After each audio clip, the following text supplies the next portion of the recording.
We hired a private driver to get from the dock to Ephesus.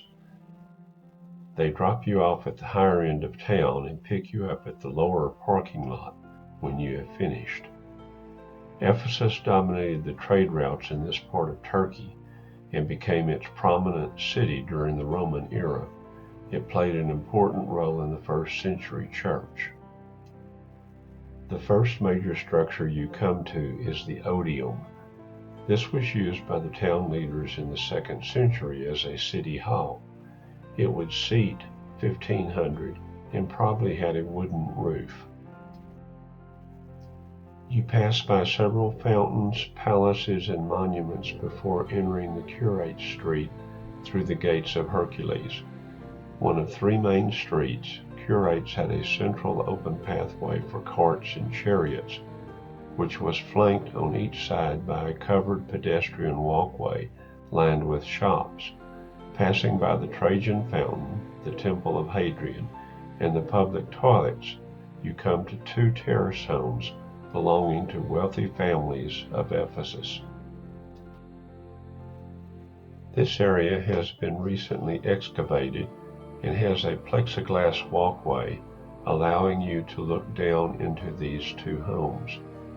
They had running water, heated walls, and were decorated with wall frescoes and floor mosaics. You exit these homes in front of the Celsus Library. The library was constructed by the son and grandson of a general governor who died in 114 AD. It was destroyed by the Goths in 265 AD. You enter the Agora through these 2 gates. The Agora was the main market area of Ephesus and was probably the location of conflict between Paul and the silversmith Demetrius.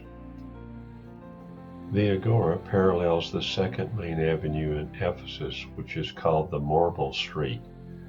As you exit the Agora, you cross the Marble Street and come to the amphitheater where the crowds met after Paul crossed Demetrius. Partially completed in the time of Paul, it would seat almost 25,000 people. The amphitheater is at the junction of the Arcadian street that led to the port of Ephesus in the 1st century. Our driver picked us up and drove us to the Temple of Artemis, one of the 7 wonders of the ancient world. There is not much left of it today, since it was destroyed by the Goths when they invaded in 265 AD. We were unable to dock at Mykonos due to high winds, so we tendered to the shore and transferred to a tour boat to go to Delos. Delos has some of the most extensive archaeological excavations in the Mediterranean area. In Greek mythology, it was the birthplace of Apollo and Artemis.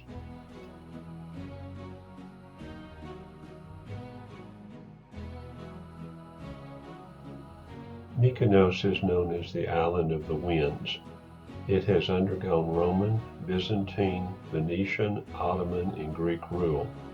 After World War I, tourism became its dominant source of income, due largely to the archaeological excavations on nearby Delos. We walked through the streets of Mykonos after returning from our tour of Delos.